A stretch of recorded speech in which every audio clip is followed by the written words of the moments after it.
Megavan and Melanin. Dobre Vieche. Or Dobre Dane, depending on where you are. Welcome to the Why Ukraine live stream. Coming at you from a secret location in Ukraine.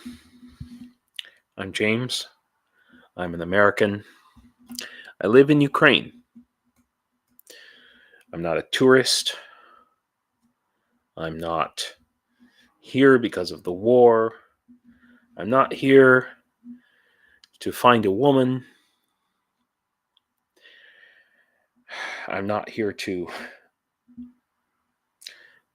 I don't know, raise money and then run away from the country. Some of the things I've heard recently. I'm here because I live in Ukraine. And I love it here. It's a great place to be. You should come. As you guys can see today, we're going to have some interesting things to talk about. Rick the Ukrainian, by the way, is doing a premiere of a video about one of his trucks that he donated, that you guys raised money for. Thank you very much, by the way. But that's not the topic of our discussion today. Please forgive me. I'm changing. Obviously, I'm doing this at a different time than I normally do. And it's difficult to change my sleep schedule all over. Plus, I've been working in a secret drone laboratory for most of the day. And, okay. I hope I can sleep tonight after all the caffeine I drank. Guys, the topic that I want to talk about, we're going to talk about the news. We're going to talk about what's going on in Ukraine. We're going to talk about that. But how am I feeling? Michelle, I am sleep deprived. I'm feeling well. I still have a cough and a cold. As some of you may know, I had COVID. Took me off YouTube for 3 weeks, really, almost two and a half weeks. I wasn't able to do anything at all, YouTube or otherwise, just flat on my back, sick. So, now I'm back at them, and like I say, I spent the day, actually not even building drones today. They were training me on electronics, training me on a lot of stuff that I've forgotten about, circuits and electronics and stuff that I really am going to need to know for the future. So I'm really grateful for that, and I hope that I'm able to pay that back. But yesterday, Petra, Cheryl, KK's, GG, Michelle, thank you all for coming. I'm sorry that I, posted this on such short notice. But I mean, it's just time. We were talking yesterday about, or I was talking about the problems with Ukraine's military and the problems with training and all these things. And I really feel that, because you can do one thing, you can run a YouTube channel, or you can be a volunteer. And it's very difficult to, you can have a job, or, it's very difficult to balance these things. And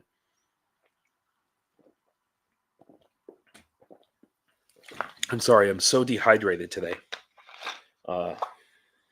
Just running around like a chicken with my head cut off, really, today. I really appreciate Rick, having the courage, really, to quit his job and just do this so important work full time. And I just love the videos that he has been doing in many cases, highlighting volunteers, Americans, and others who are here in Ukraine volunteering and working every day. And I think it's incredibly important to call attention to that.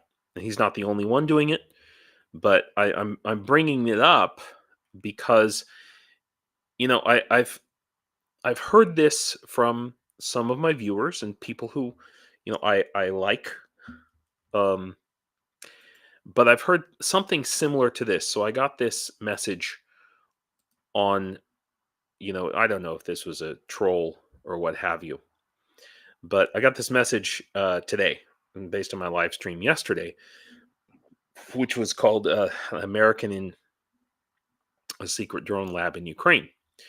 And it says, well, I sure as hell hope you don't have a top... This is my intonation, of course. Well, I sure as hell hope you don't have a top secret security clearance, being in a super secret location, and yet you're on YouTube. You're such a damn fool. You should be fired. Ha ha ha. Maybe he's joking. It's okay. But this has been a question that has been asked of me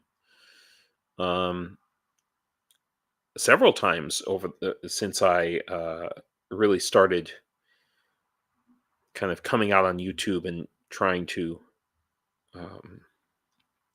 be more active. And I guess what I'm trying to tell you, and anybody who, any of these, if that's your thought, if you are helping Ukraine, you should shut up about it. You should be quiet. You should hide it. Shut the fuck up is what I'm saying. Okay? You have no idea what you're talking about. That's really, in the nicest way possible, I'd like to tell you to kindly shut the fuck up.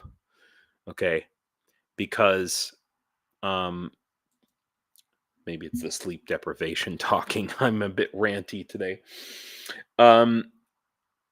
There are hundreds, thousands of people volunteering and helping here in Ukraine. And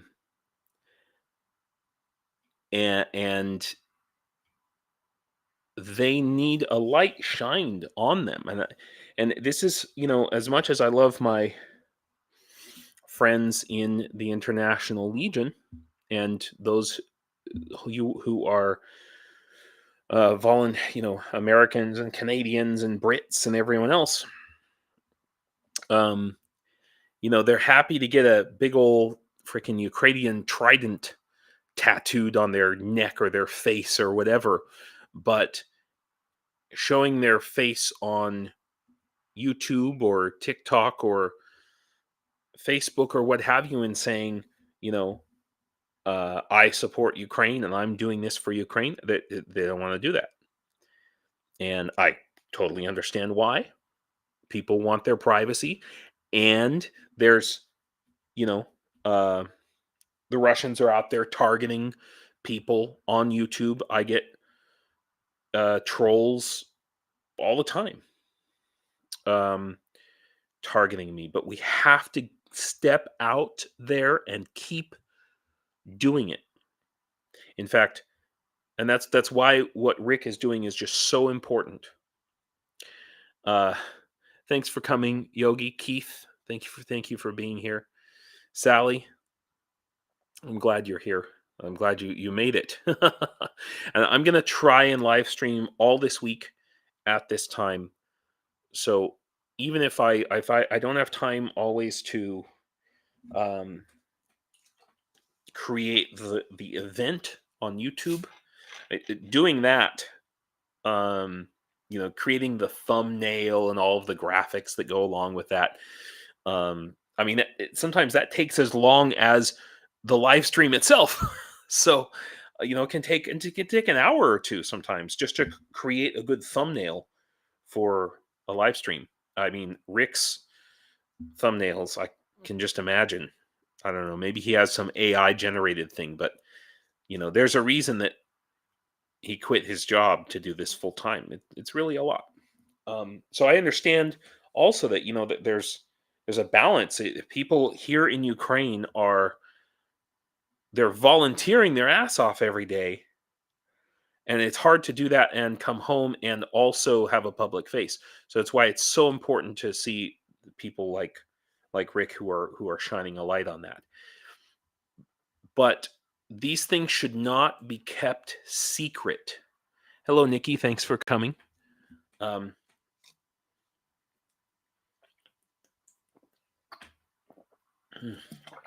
oh my God, just not enough water today. Because the Russian propaganda, and I mean, frankly, the mainstream propaganda that's out there about Ukraine is oh my God, Ukraine is a wasteland. Every part of Ukraine has been destroyed, and it's all just this. It's all a big pile of rubble. Oh, Paul, hi, thank you for coming.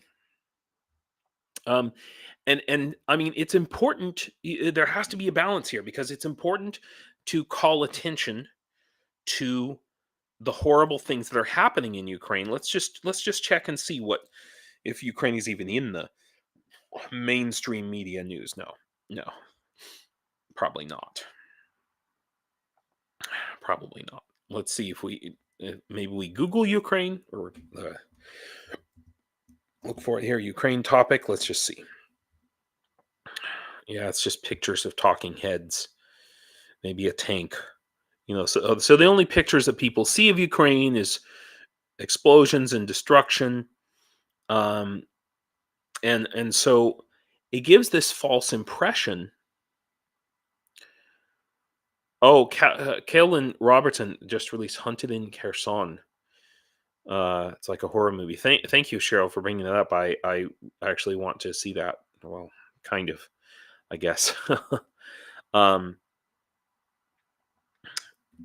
So, but the thing I can tell you, even right now, even through this entire war, okay, I've never felt safer. I've never felt I never felt as safe in America as I do in Ukraine right now. Right now. And so the problem with this narrative, that all of Ukraine is destroyed and all of Ukraine is rubble. The problem with that idea, that picture in folks' minds, is it helps the Russian um, cause. In other words, it promotes despair. That promotion of despair, which says, well, why should we help Ukraine? Because it's all just a big pile of rubble anyway. What's left to save? Even. Well, like that's the attitude, and it's so easy to fall into that despair of oh, Ukraine's losing and everything's crap here.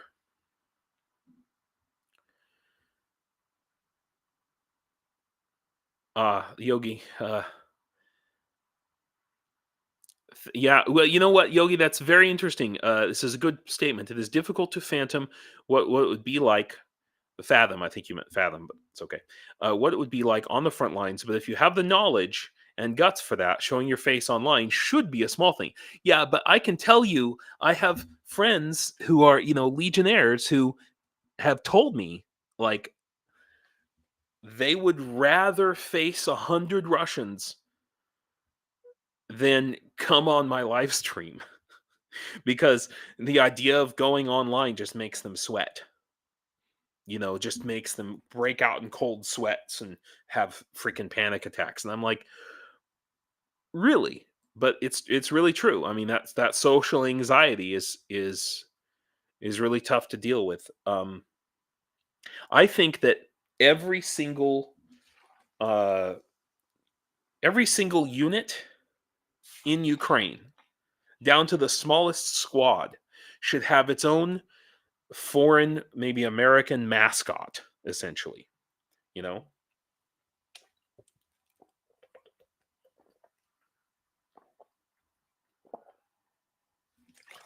excuse me, my gosh. Um, uh, XAJJ Killer, yes, it's what they do to your family and friends. Yeah, so I mean, there have been cases where um, Russian, I guess, um, trolls um, have like called the family members of like, because the information is out there and it's public, and they find like your mom's phone number and call up your mom and say, "Hey, your son died," or "Did you know your son's a Nazi?" You know.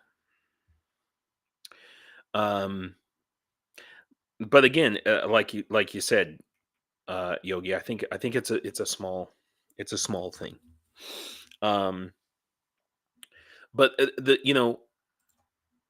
like this statement here that Stephen A.U. Bouchon, Stephen Aubuchon said, talking about American in a secret drone lab in Ukraine it shows how how great the disconnect is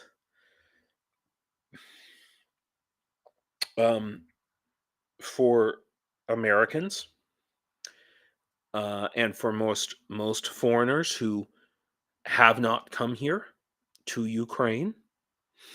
Um, and I want to try and like clear that up. You know, now that I'm uh, kind of, I mean, it took me a while to start connecting with the drone community here in Ukraine. But the fact of the matter is, in just about any major city in Ukraine, I don't care if I mean, when I say major, I mean actually minor, you know, freaking Jitomer. Okay. If you swing a dead cat, you're going to hit a quote unquote secret drone lab. Okay. Like everybody and their freaking uncle is making drones here. And I literally, uh, I was in a restaurant earlier today having lunch, and the owner of the restaurant heard me talking to the waitress and said, "Oh, you're an American." The owner invited me over to his table and asked me, what I was doing here, and I talked about, I'm helping with drones and stuff. And he said, "Oh, we're building drones here in our restaurant." In the fucking, in the back room of the restaurant. Okay? Like everybody and their uncle. I used to say, if you throw a rock in Kiev, for example, if you throw a rock in Kiev, you'll hit an English school, you know.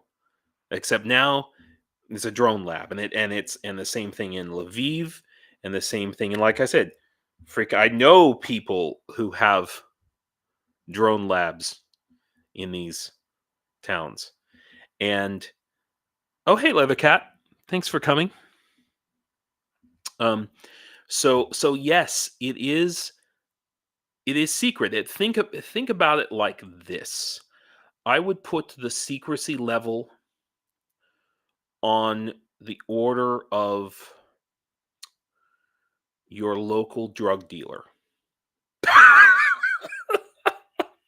How's that for a metaphor? Okay?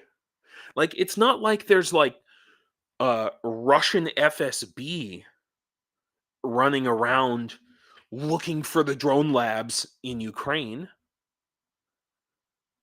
That's not it's Ukraine, it's not Russia, and there's so many of them. There's not enough freaking missiles in all of Russia to take out the number of drone labs that there are in Ukraine now. It's shocking. It's great. It comes with its own problems, obviously, but it's great. So, I mean, I just think back to um it's kind of funny. I don't know if you guys remember when Andy Mercado first came to Ukraine. Was it last year? I think it was last year. Last fall. I could be wrong about that. Anyway, the point is, and I love Mercado. So I'm not talking smack about him at all. But I just very distinctly remember his face. I can't remember what the video was, but it was like when he first came to Ukraine, and his face was so hard. He was like, "Oh, I'm come." He was like, literally geared up for war. Like, "Hey, Scruffy, thanks for coming." Um, he's literally geared up for war. Like, uh, wait, YOLO says it was a decoy drone lab psyop. Funny. Um, and then he came here, and after he'd been here like a week, he kind of just lightened up, you know. And I think part of that comes from the fact that we Americans um are we are a violent people. Okay, let's just come out and say it. I mean, maybe not you specifically watching this live stream, but in general, you know, with our school shootings and our guns and everything else. Uh, oh, thank you, Leathercat and Sally. Yes. So, I again, just walking the streets of like any town in America, freaking Albuquerque or Sacramento or something like that. Like, you got to be kind of like on your guard. There crazy whack job druggies coming up to you, or I mean, it's happened many times to me, and every single one of my friends that I know in America has been assaulted or something like that in some way. It it doesn't happen here in Ukraine. Yeah, Sally, that's a very good point. I don't think I've ever seen him happier than when he was in Ukraine. Yeah, exactly. And he like lightened up, and then he's like, "Wow, Ukraine's really great." And this is why when people say to me like, "Why Ukraine? Why are you in Ukraine? Oh my god, it's so scary there." No, it's freaking not. It's not. You will find even in the middle of this war with the sirens and everything else going on. Um if you come here, you will be shocked at how relaxed you can be. Um so that's it's a rant. Yes. Oh, aha, Robert. Great to see you. And Elvin Archer, I didn't say hello. I apologize. Frag, thanks for coming. Uh Interested in everything to do with drone production. Yeah, I mean, to be honest with you, I was talking with Sakai, Tridents Against Tyrants the other day, and he's talking about coming here, and I was like, great, now that I'm kind of doing the drone thing. Yeah, there you go, Catherine. I felt safe 98% of the time. And then there's that one where you're like, ooh, was that a missile? Yes, Leathercat. US is a very violent place compared to most first world countries. Yeah. Anyway, what I was saying about Tridents Against Tyrants is I told him, look, when you come here, I could probably hook you up with a with a with a drone lab if you're feeling like you want to do some stuff. Oh, Scruffy, one massive weird disconnect for me when I saw people living ordinary lives in Kiev and Kharkiv despite this massive war going. Yeah, Scruffy, it's my mind struggles to get to grips with that. Yeah. Listen, my mind struggled too because I was here. I mean, there was definitely a time period for all of us, every Ukrainian and everyone living in Ukraine, where we kind of like had this weird, like we're living in a dream world feeling, you know? Like, is this real life? Is this really happening? But you know what? You just got to get on with your life, and it just becomes normal. Like, yep, working on drones today and everything else. Now, again, just to take a step back, there still is a modicum of secrecy. And the comparison I would make to it is like if um if any of you had like, I've never had a personal weed dealer, okay, but before weed was legal in most places, just think about your what your weed dealer, your slightly paranoid weed dealer was like, okay, like the stereotype of that, okay, is kind of like the level of quote unquote secrecy here. Everybody's doing it, everybody knows everybody's doing it, but it's all kind of like on the down low, passing back and forth. As an American, I tend to, we Americans, we kind of come on strong. And we're much more open. You have to understand. Here's a good point I want to make. The level of secrecy and paranoia that your average weed dealer, this is the metaphor I'm settled on for right now, guys, that your average weed dealer, except in California because nobody cares, your average weed dealer experiences, that's like normal level of paranoia for every single Ukrainian. Okay. So in other words, they don't share personal information. They don't post pictures of their family on Facebook. You know, uh, all this is the openness, perhaps you could call it that we Americans have. The idea of carrying around pictures of your family that you just show to strangers and say, "Look, here's my grandchildren." That is uh that is completely foreign to Ukrainians. And so, like, for example, I was having this conversation earlier today with um, this restaurant drone lab owner, and for some reason, I think maybe it was the whiskey. Um, I just kind of went into American mode and said, I was like, "Hey, here, look at pictures of my family," and uh, the other guy who's sitting at the table with us was like, "No, no, no, security, security."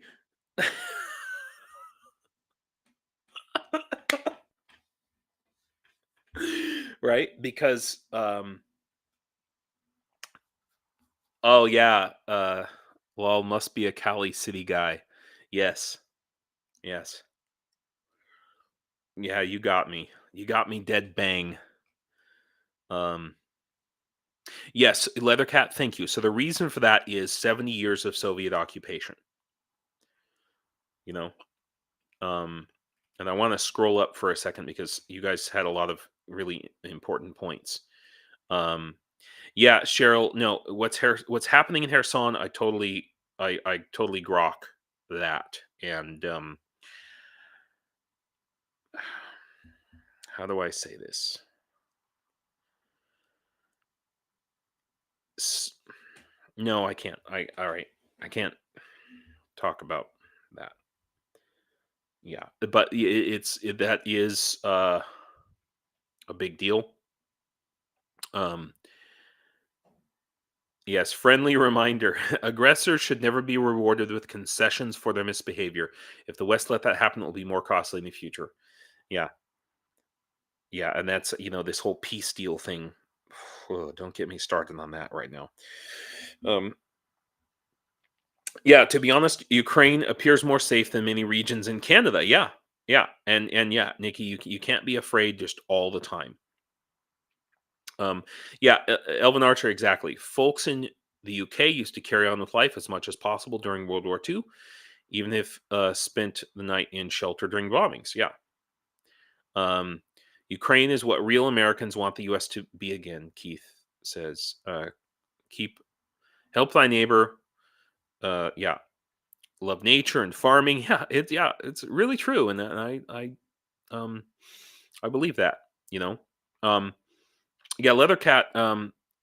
If I had the money and the ability to, I would try to go to Ukraine. Honestly, in my small town, um, there's an American guy. He's actually my neighbor, neighbor to my farm, and he's I can't remember where he's from. He's like 75 years old and has been living in how long? Like almost 10 years. He's been living in Ukraine. He has a wife. Um, she's like 65. So a youngin, you know, a youngling.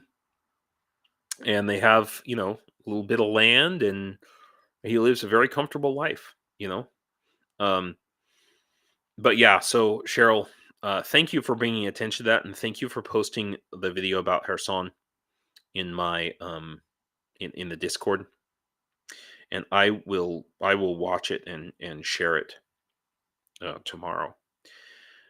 Because it's like that horror movie with Emily Blunt, A Quiet Place. Civilians are being hunted, and maybe I will make that the topic of one of our future live streams. Um, okay, let me scroll down because KK's GG. Just because you're slightly paranoid doesn't mean the DAA isn't watching you. Yeah, exactly. So. Um,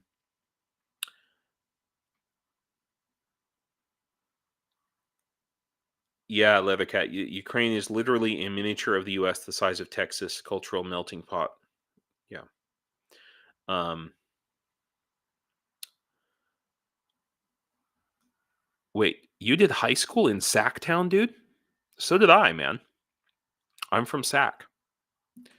Old Sack, right? You want to know for reals? XAJJ Killers, Oakmont High School. How about that? How about that? My father was the football coach.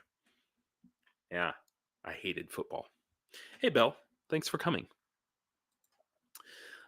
Did I just dox myself? See, this is what I mean. Like Americans, we totally overshare. I'm not afraid to share these things. The way I think of it is, um, Ukrainians under the Soviet Union and even the Tsarist Russia and way before that, even like you wanted to keep your family, protect your family, don't let anybody know about um, your personal life, your personal world, your family is all that matter. We Americans we kind of wear our family like a shield, you know, like don't uh oh, Ken, I didn't know you were in Wisconsin. Or maybe I did because I have mailed things to you, so I should have known. Um Hey, Taras. Taras just received a thank you, Ken, for buying memberships for folks. And guys, remember that yes, it is a good deed, Ken. Thank you. Um, if you have a membership, you can join the Discord. It's oh, YouTube blocked your previous comment. Well, sorry about that, Leathercat. It's so annoying. I wish I could switch that off. I've tried. Um, I mean, it's got to be a way. Maybe if I switched from using Restream. Anyway, all right, guys. So let's move on from my rant. Yes, I did, Keith. In our Discord, uh, Bell posted about EcoFlows for sale on Amazon. So yeah, if anybody is planning on buying an EcoFlow for Ukraine, now is a great time to do it because they're on sale. I got so much to say about cyber hygiene and security thinking right now. Yeah, Scruffy, no, I totally understand that. And I am, keep in mind, I am a network engineer.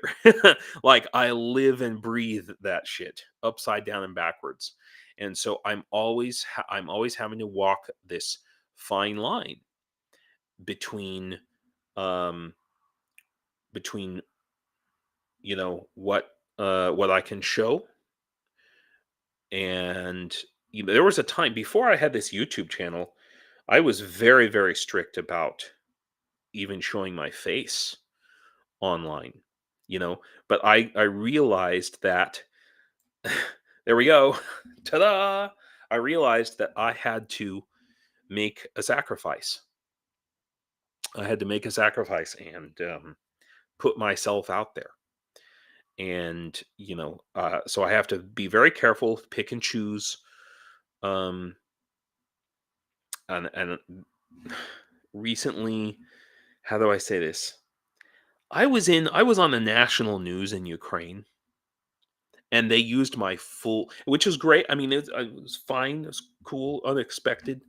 Didn't really help my cause or anything like that, other than now when I'm walking down the street, occasionally someone recognizes me and comes up to me. But they used my full name. Holy shit! You used to live off Greenback? Oh my god! Yeah, dude. I used to live off Greenback too for most of my life. I lived off freaking Greenback. Sorry, guys. Now, JJ Killer and I are gonna go into old home time about growing up in Sacramento. Okay, I will not do that. I will not do that. I'm only doing this for an hour today, so we only have so much time. But yeah, it like I think that that level of hygiene. I mean, when the war first started, I had a hacker try and hack my computer network. Like, I made a couple of mistakes on Facebook because I was really sick with COVID, to be honest, and my brain was not working correctly. And somebody got my IP address. Yeah, Frag, I was pretty pissed off about it, and I messaged them and I said, please take my full name out of it. And they did on future reports. They did like 3 news reports on me, but Bell, I just saw reports that North Korean troops are injured in Ukraine. Yeah, no, that's been in the news for a few days now, and it was actually North Korean officers. North Korean officers, okay, like no joke. Oh, they exist. You lived in Sacramento too. Oh my gosh, we'll just do a live stream where we just talk about Sacramento. Okay, I'll plan that for the future.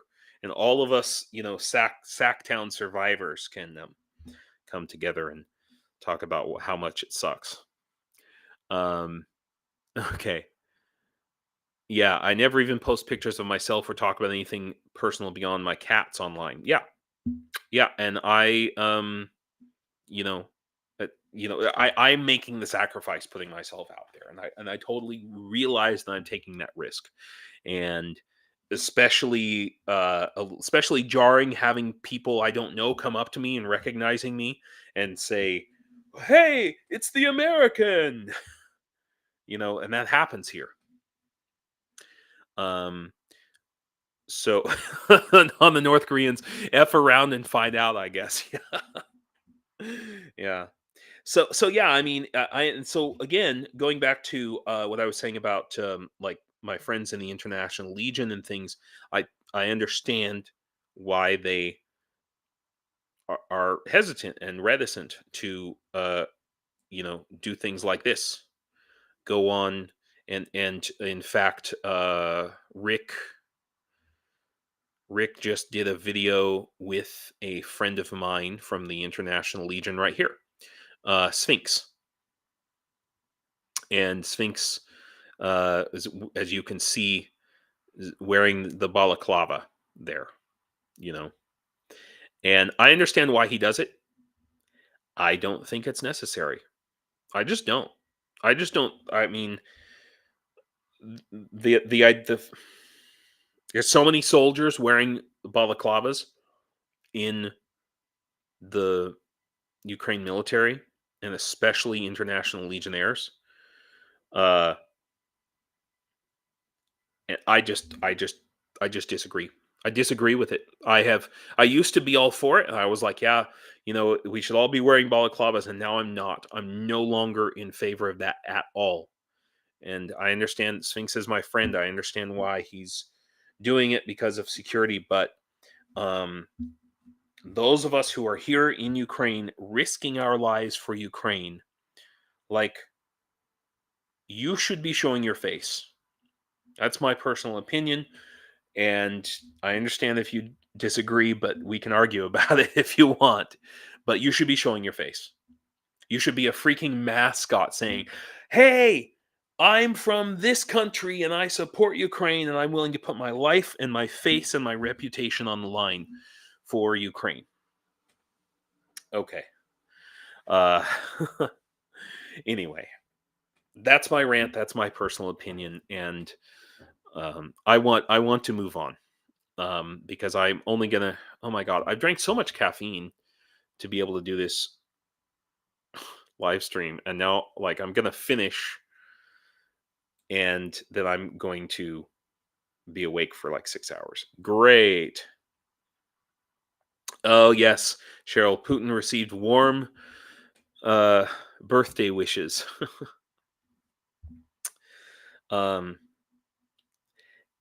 Yes, Scruffy. Yes, Swedes fighting in Ukraine have had Ruskies calling their families and telling them their loved one is dead.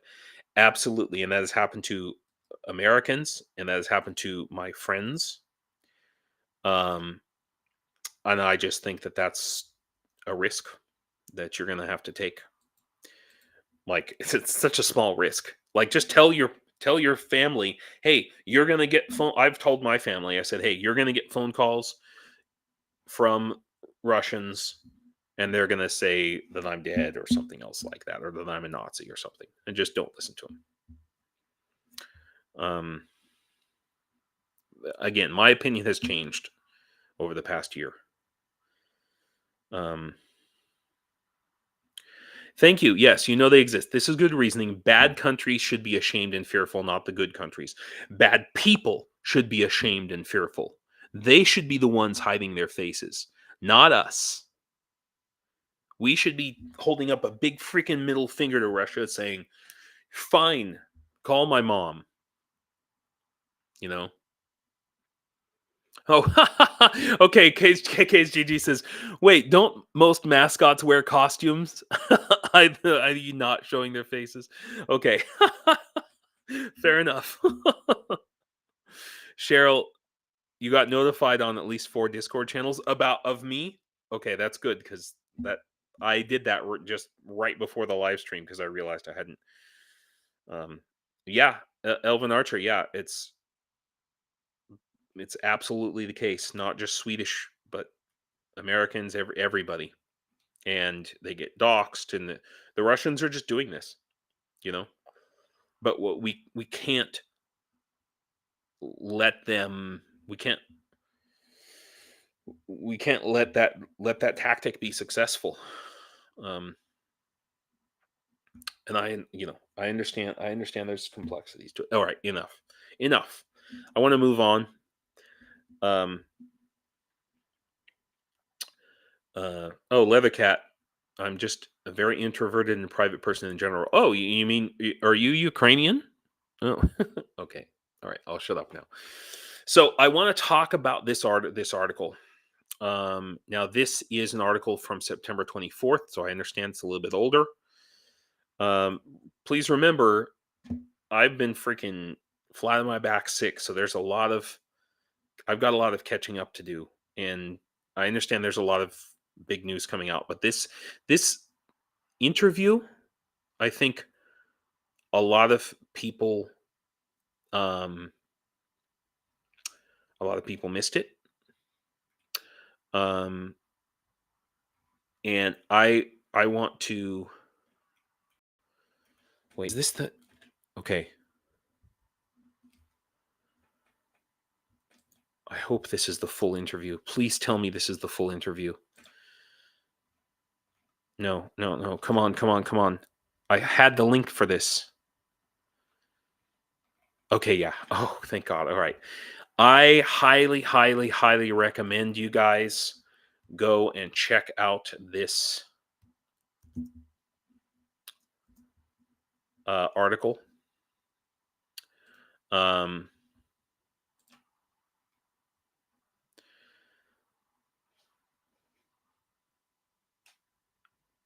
This article on lb.ua, and this is an interview with the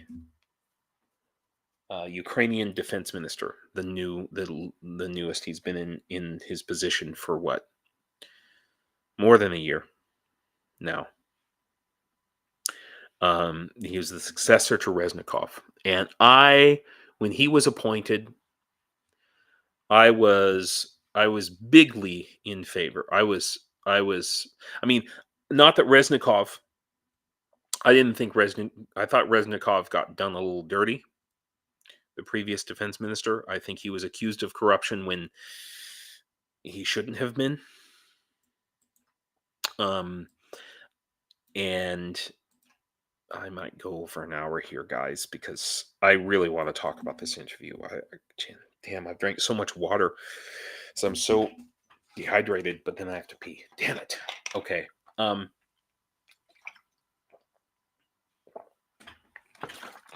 really want to talk about this. So this is the first long interview that I've seen with the defense minister. And how do I say this? I'm seeing red flags all over the place. This, to me, I mean, I think that his heart is in the right place. I totally believe that. I totally believe that he's a good person and he's doing his best. But I have a lot of questions. Oh, wait a minute. I love this discussion that's happening right now. Leathercat just said, I'm Irish, Scottish, and Cheyenne by blood, American by birth, but I probably should be Ukrainian. And then Scruffy says, that was the most American thing I've seen in a long time. That's classic. Yeah. It's every European talks about that. It's very funny. There's whole memes. There's like a library of memes about us Americans and our, percentages. Anyway, enough. It was just, it's funny. Okay.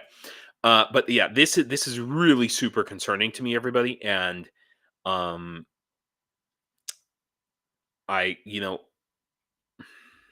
it just bears out um, how um, how big of a problem he has to deal with, and I would go so far as to argue that he was not prepared and is not. Let's put it this way. I don't think that he's asking the right questions. I don't think that like yesterday we were talking about continuous process improvement, project management, the um after action reports that aren't happening. Okay.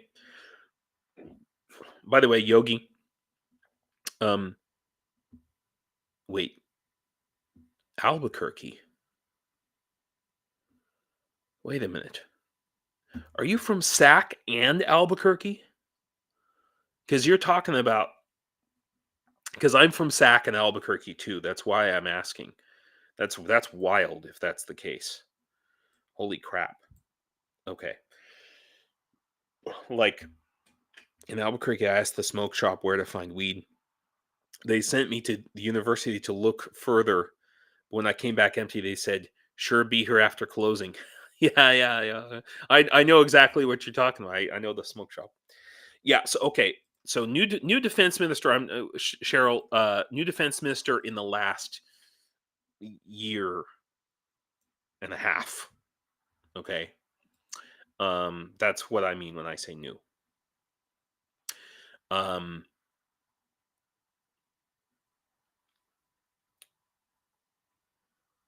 so uh this is concerning, and maybe I should save this for tomorrow. Uh because it's just a really good, first of all, anybody who says that um the Ukrainian media is not independent, let me tell you, this interview, this Sonia Kochkina, I mean, she lays it on uh Rustem Umirov. Okay, she lays it on him, and it's like, this transcript of the interview is freaking awesome. You know what, guys? I tell you what I'm going to do.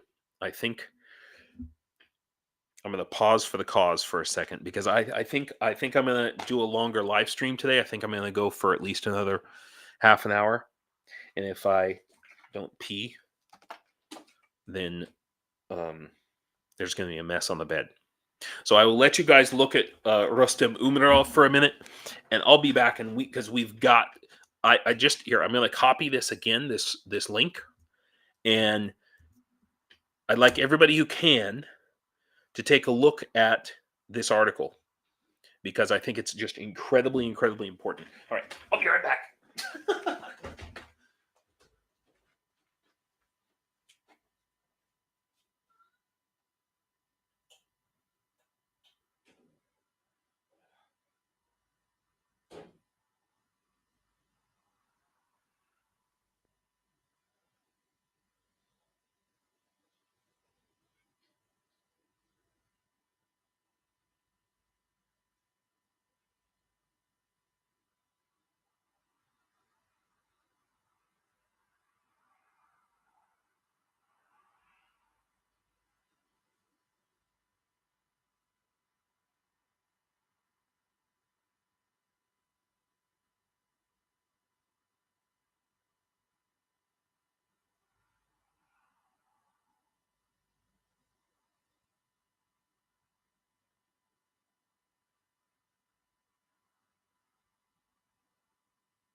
All right.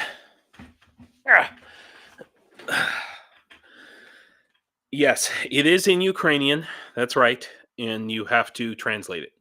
So, oh, Last White Rose, thank you for coming.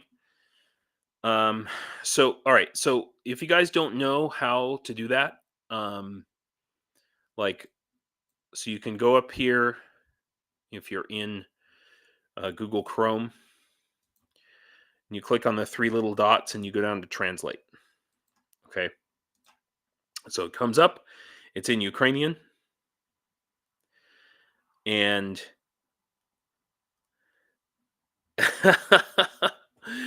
no golden stream, no Cheryl. So, and you go here, and then you can change it over to English like that. Okay. So that's how you do it. You can also right click on the page, and it'll give you the option to translate to English. So, um, yeah, that's how I'm reading these articles, guys. It's not you don't need to have like a Ukrainian or an English option. In fact, if I go here and if I click on English, it'll just take me to like the main page for the newspaper, and that's pretty typical, pretty normal. Um, so if you want to keep the same article, that's how you translate it there. Okay, so let's get into it. Okay, so he says this is kind of a summary. All right. When I started, few people wanted to fight. Everyone said that is not my topic. I will be multiplied by 0. But I say then we will lose. We just have to get on and do it. Everyone said you are alone. I say I don't give a damn. I'm the same. I mean, I have said the same things here in the Ukraine to Ukrainians, who have said these same things to me. So yeah, that's okay, Michelle. It's just everybody who can. This is a really important article. Okay. Um, so he claims that a lot have been done in a year of work. A lot has been done in a year of work. To date, we have imported enough equipment to hold the front. He says, I, you know, I do kind of question how successful Umarov has been in compared to Reznikov. Wow, the YouTube notification just arrived. Yeah, it wasn't me. I'm sorry. YouTube takes that long. It takes an hour and a half to 2 hours, and this is the problem, right? I'm so busy, like everybody here. We're so busy working, volunteering, helping, doing whatever we're fighting. You know, um, we don't have time to. It took me an hour to create the thumbnail and get everything set up. Anyway, all right, I'll shut up. Let's keep going. Um, so this is just an outline of the interview. I want to skip ahead to the actual interview.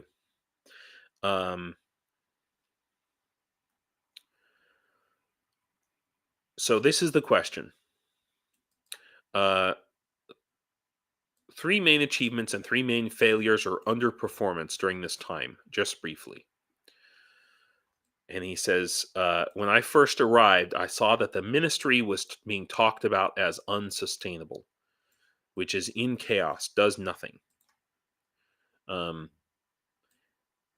the interviewer says, I'm sorry, the Ministry of Defense is now calling it the Ministry of Chaos. Like, that's her response. Okay? So I don't know if it's really clear in this article. Cheryl, I couldn't find the translate drop down. You might need to turn that on in in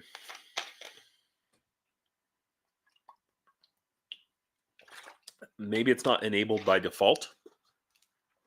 But that is something you should have, especially you, Cheryl.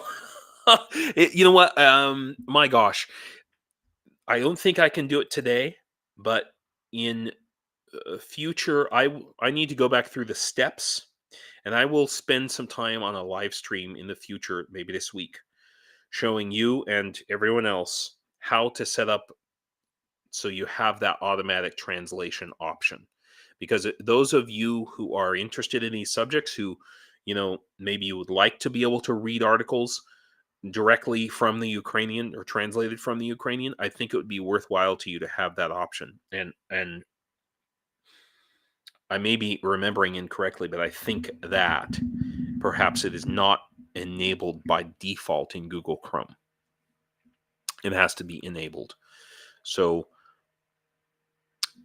we'll cover that. So I apologize if you can't translate it, you guys, today.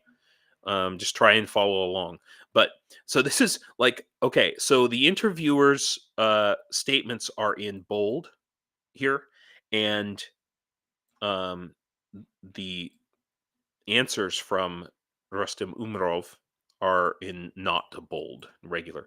So, I mean, this is really, so he says, when I first arrived, I saw that the ministry was being talked about as unsustainable, which is in chaos, does nothing. And she interrupted him and said, I'm sorry, the Ministry of Defense is now calling it the Ministry of Chaos? Like, wow. um, so, and then she says, are you now implying that the authors of the high profile article did not ask you to comment on it? So, here's an important thing.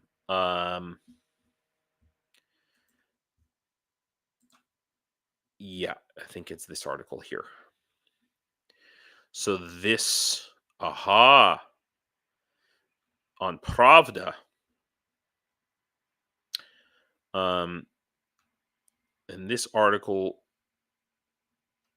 was September, this past month, talking about, well, we'll cover that on another day. All right. Okay. So, oh,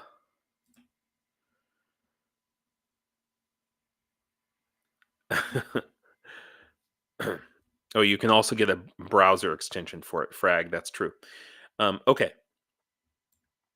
So there was this article, and it did not make the defense ministry look good, and I can't I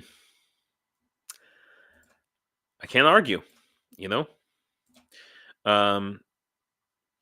So he talks about, I worked for a year on accepting information in order to understand the situation as it is, analyze it, and make a to be recommendation. We have developed a priority.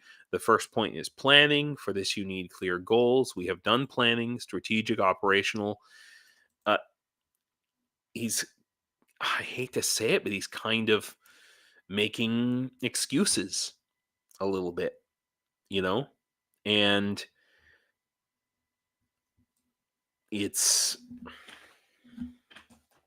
not great. It's not great.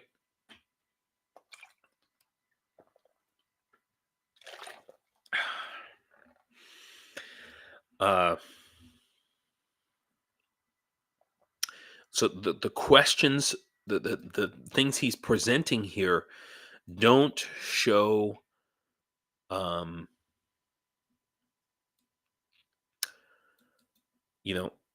what I see is that he spent this past year just trying to figure out what the hell was going on. That's that's kind of the summary of what he's saying here. Is we needed a year just to figure out what the hell's going on and to even make a plan. And that is concerning because you're in the middle of a war. You don't have the luxury of that, But it shows also Rustem Umerov started his career at LifeCell. That's a cellular phone company, holding various management positions. Okay. He was head of procurement and logistics in the contract management department. A good guy, for sure. and has a reputation for fighting corruption, but no military experience, apparently. And so trying to understand what the hell is going on. And he says, in conclusion, to be honest, a very difficult year, you know, and talking about the fortifications or lack thereof. So this is where the interviewer says, so what failed? And he doesn't exactly say. And that's very disconcerting. All right. He says, for now, we can say that we have a plan to move forward, but rebuilding public trust is a very difficult thing.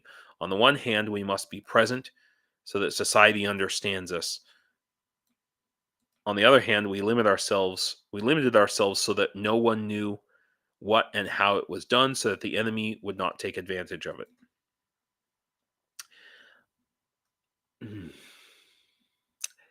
It sounds, I mean, yeah, Frag. But think about the bureaucracy in the American military too.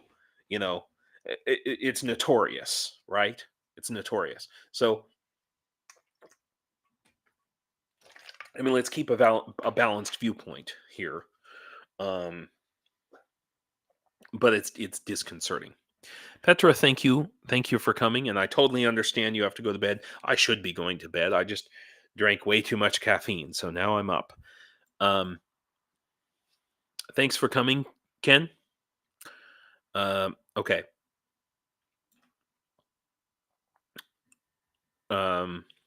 So here's the next question. After the first meeting with the newly appointed commander-in-chief of the armed forces of Ukraine, Alexander Starsky, a year ago, you said that 2024 will be the year of forming an effective system of rotation and rest of units.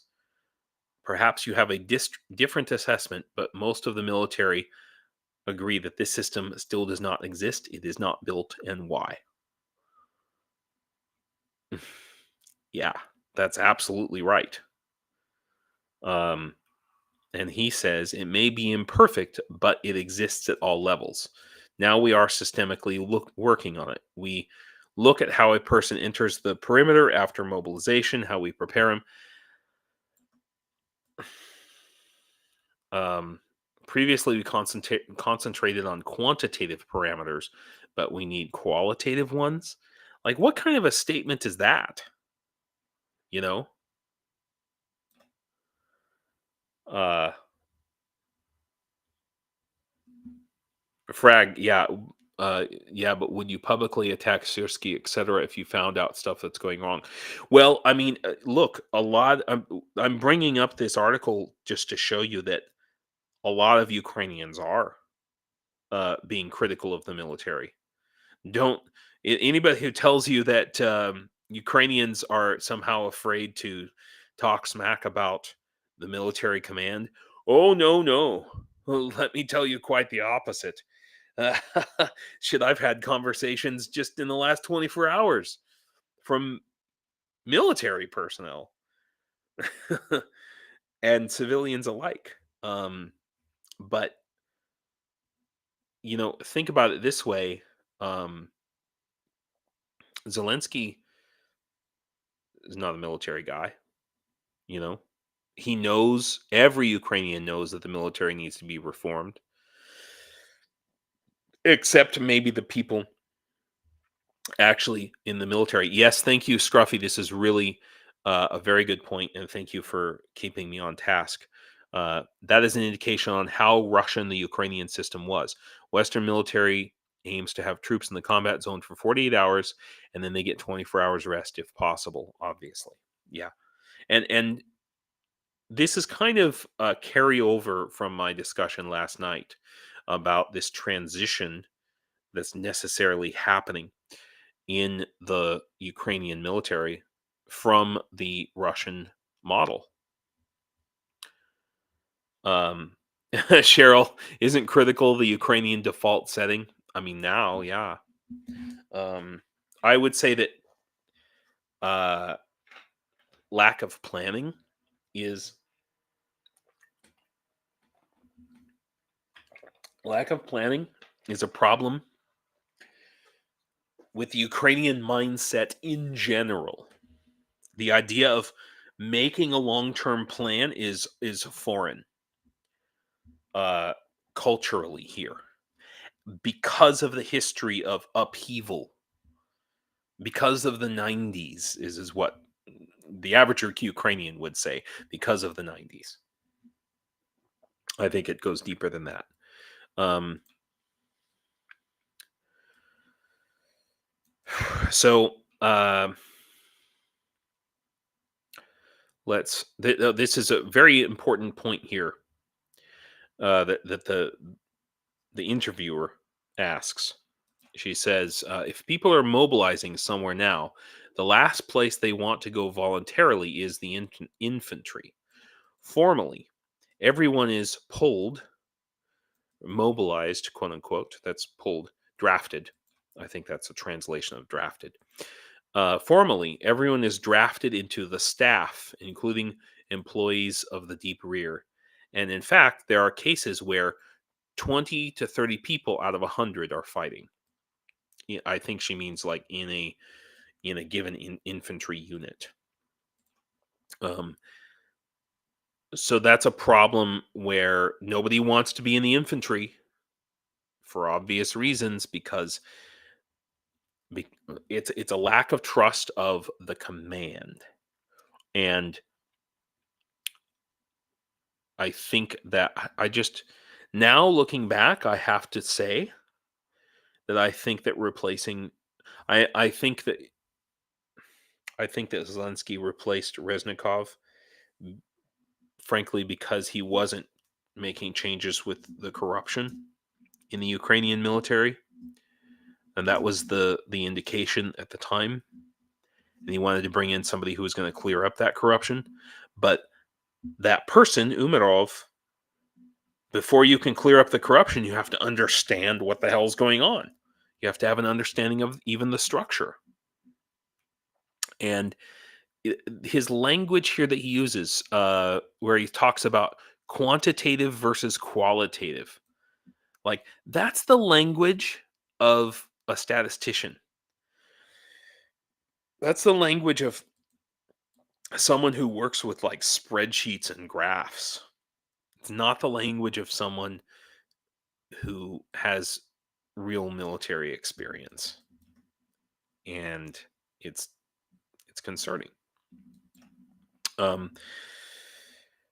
So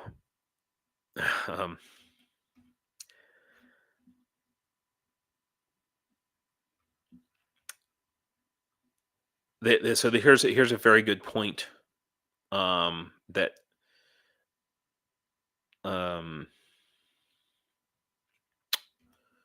that the defense minister makes here. No, Scruffy, I have not read that Nordbot article yet. No, it's on my list, but yeah,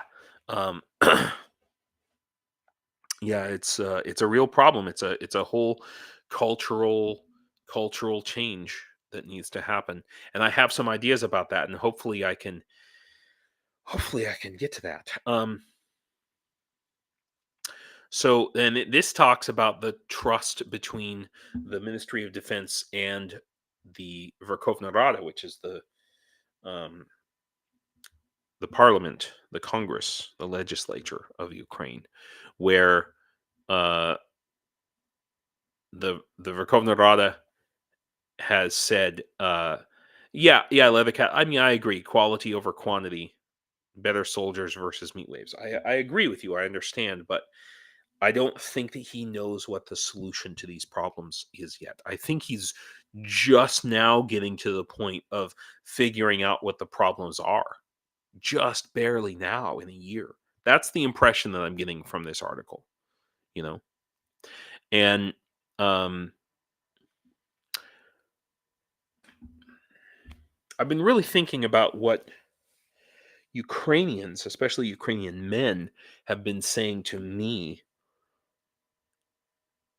about, and then this goes into what you were saying, Scruffy, about the lack of trust in the culture, lack of trust of the military, and um, at the beginning of the article, he says, "When I started, few people wanted to fight. Everyone said that is not my topic. I won't be multiplied by zero." Nobody. The military was not a respected profession here in Ukraine, and you could argue that maybe that's a good thing. They were a peaceful people. If you talk to people here in Ukraine in general, they held the. If you were in the military, it was because you were a piece of shit. Basically, you had nothing else to do with your life. You were just, well, I guess I could, go to drug, become an alcoholic, or I could join the military. I guess I could be a criminal, or I could join the military. That's kind of the attitude towards the military as a profession here. It's for losers, and and that becomes a self-fulfilling prophecy. So the only people who joined the military joined so that they could take, because of corruption. It's kind of like the Russian system a little bit. And so then you have on top of that what I was talking about yesterday, the power vertical within the Ukrainian, and this again coming from the old Soviet system, a lack of trust from the commanders to give any decision-making power to the lower troops, and a complete lack of the NCO corps. And so there's a real lack of trust between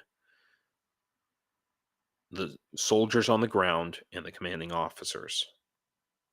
And this is what Umirov, I think, I don't know. I don't see an indication. I don't see an indication in this in this interview that he understands that what the problem is.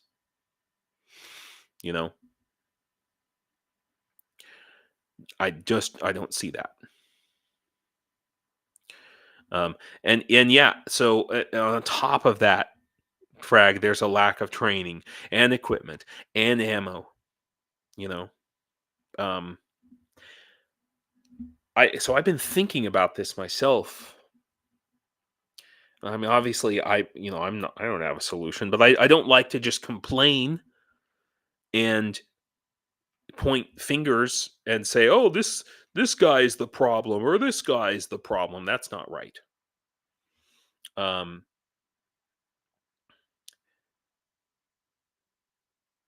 Yes, exactly, Scruffy. Scruffy says, "Imagine being Ukrainians trained by the West and being told that grabbing initiative is imperative, and then when they're back with the Ukrainian officers, they aren't allowed to act." Yes, and this friction that you just elucidated here is, I think, becoming more and more uh, focused, and the discussion I was having yesterday was soldiers in the lower ranks are moving from being passive aggressive on this subject to aggressive. Let's put it that way. And I don't want to say that there's going to be some kind of a revolution in Ukraine, but something's going to need to change in the Ukrainian military structure, and it needs to happen soon, or it's going to be changed. So if this guy doesn't make the change, and the thing is you know, is Zelensky going to do it?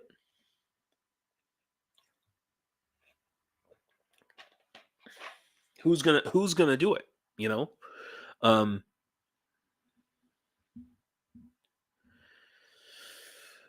Oh yeah, when you hear the stories that guys been sent to the front with one bullet shot out of a gun before, I mean, I think that it's gotten better now with the training, um, the training in Europe, but also what we talked about yesterday about units being sent into impossible situations because the commander uh, says you have to take this location, and they're like, we don't have anything to do that with. I have recently heard stories where one particular unit that was kind of an anti-tank, anti-hardware specialist, with they had a lot of javelins, and they were tasked with taking an impossible position. Um, and the commander, what was the story? The commander in real life and regular life, he had been like a manager of you know a company and fairly well accomplished, but he was widely known for taking out, being very successful with taking out a lot of Russian tanks. Um, and he turned that in-law around and took out the command. This is a tale that is told in the Ukrainian armed forces in a positive way. And there was no more command, no more impossible commands. So, Elvin Archer, isn't there rumors of Zelensky changing his cabinet? He did. He changed a huge amount of his cabinet, but not this part. He changed, I mean, he already, it's like, you don't want to make too many. He already replaced Reznikov with Umarov last year. And then this year brought in Sirsky who's supposed to be under Umarov. Okay. So, you don't want to have the appearance of chaos. And that's the problem that's being talked about in this article and in this article as well. Um, let's see, Cheryl, I think that happened more when Avdiivka was falling because of the lack of ammo in the emergency situation. Yes, absolutely. Absolutely. Scruffy, yeah, that sounds like a soldier's tale, the in-law story. Not that yeah, exactly. It sounded like a soldier's tale to me, although it had some interesting details that made it more factual than I'm able to relate here. But just the fact that it's making the rounds, yes, that's telling enough, you know. And in a lot of ways, what a lot of soldiers are talking about, they're more, and they're saying, what kind of a Ukraine do we want to have? What kind of a government do we want to have? What kind of a society do we want to have when this war is over? And they're like, fuck all these corrupt politicians. We're not going to have any of that shit. Our society is going to be better. It's going to be different. We did not watch our friends die. We did not fight so that we could continue to have corruption and Soviet mentality and all of those things. So I think that there's going to be some big changes. Um, but mm, I just so here's the conversation happening. Okay, this is the editor of the LB.UA, and here's the defense minister. It's a nice, polite conversation, but let me tell you, she jumps on him. She does not go easy on him, I can tell you that. So that you know, I think that's it for me today. Um those are my two big. Elvin Archer, yeah. I'm sure it will be like the UK after World War II or the US after World War II. There are a lot of soldiers. Um, there are a lot of soldiers Americans who came back from World War II, and we can argue about this perhaps, but I would say that a lot of the civil rights movement, a lot of the cleaning up of corruption, like the old political machines in the United States, happened because soldiers came back from World War II and they were like, I don't want to have that Nazi crap anymore. I don't want to have this corruption. I'm not going to tolerate it. And there is even cases where maybe is in the late 40s, early 50s, where American soldiers like literally got together and you know forcibly forced the mayor of, oh man, I'll look it up. I think it was Tennessee or something, um to step down, you know. Um yeah, Cheryl. Oh, Budanov running for president. Yeah, there's limits to my understanding or knowledge about what's going on at the higher levels of Ukrainian government. It's not like you have Democrats versus Republicans, man. I mean, you guys who are European, maybe you have a better grasp because you're used to having like 5 or 15 or 50 different parties in your parliament.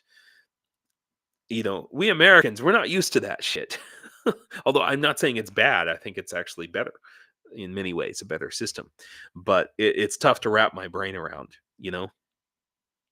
Um, so anyway, I highly recommend, if you can, to go and check out the rest of this article.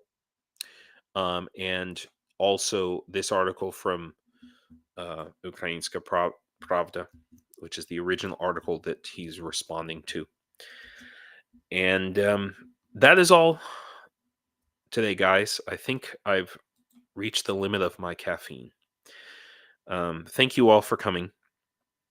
If you can, and if you got an extra buck or two, go to whyukraine.com and help me support these units. Particularly, the one I'm really focused on right now is the new training for a new core kind of.